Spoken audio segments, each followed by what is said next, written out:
Hi there, my name is Stephen Laurie, and for this assignment I'm just doing a little reflection on my Foundations 2 e-portfolio, just a little reflective analysis.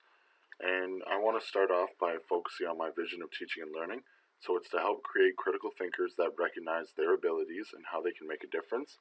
So starting out, this is kind of my why teaching page, and it's just my personal statement on why I want to get into teaching and why I've wanted to make a difference in the lives of children, and that's truly what I believe that I want to do. So something that I wanted to focus on, especially for my vision, was week 1 of Foundations, and it's just asking us about our understanding of teaching and schooling.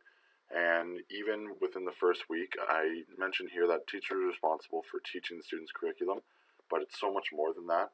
It also teaches them social and various other life skills. Especially throughout school, they're learning how to problem solve, work together, work independently, self-reflect, and many other things. And I believe that these skills are taught by teachers, and they're really fostered and encouraged by good teachers, which is something that I certainly am striving to be. And there's also a section that asked me about misconceptions during the first week, and there are some misconceptions that I believe I had about teaching and learning, but that mostly stems back to my experiences as a student and maybe just some of the teachers that I've had. So moving on to my week 7, was asking us about effective questioning, and it's something that is really important, and it's something that I've really been focusing on and really trying to improve, because when I started the program, I didn't really have like a deep understanding of effective questioning and how to always implement it throughout my lessons. But as I've been growing and learning from my ATs, my peers, as well as my instructors, it's something that I've continued to work on and something that I will continuously work on throughout my career. So moving on to Foundations 2, there are 3 weeks that I really want to focus on.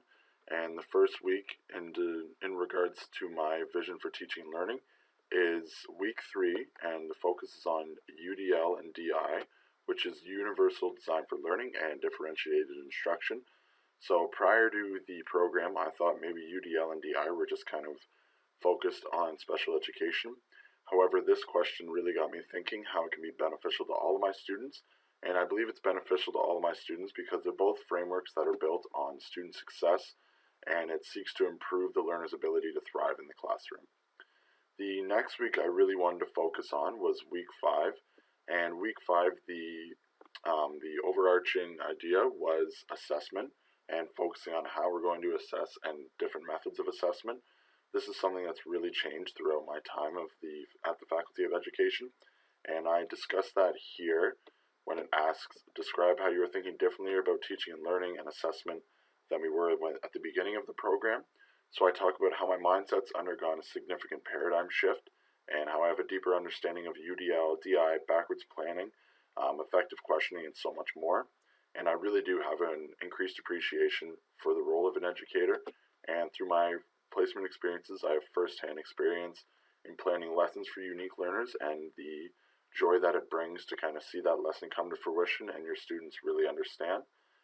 The final entry that I want to focus on for this assignment is week 7, and it talks about classroom management, and there's a quote that I really enjoy, and it's, "What you permit, you promote," and that stems to what my classroom will look and sound like, which is asked right here. So I want my classroom to look and sound like a very inclusive classroom, and one where my students feel comfortable to take risks and explore their ideas, especially at the PJ level. That's when students begin to formulate their passions and things that they really want to study, and that's something I really want to foster in my room. And that just goes back to my vision of teaching and learning, which is to help create critical thinkers that recognize their abilities and how they can make a difference. So this has just been a short reflection of my Foundations entries and my vision of teaching and learning. I hope you enjoyed the video. Thanks for listening.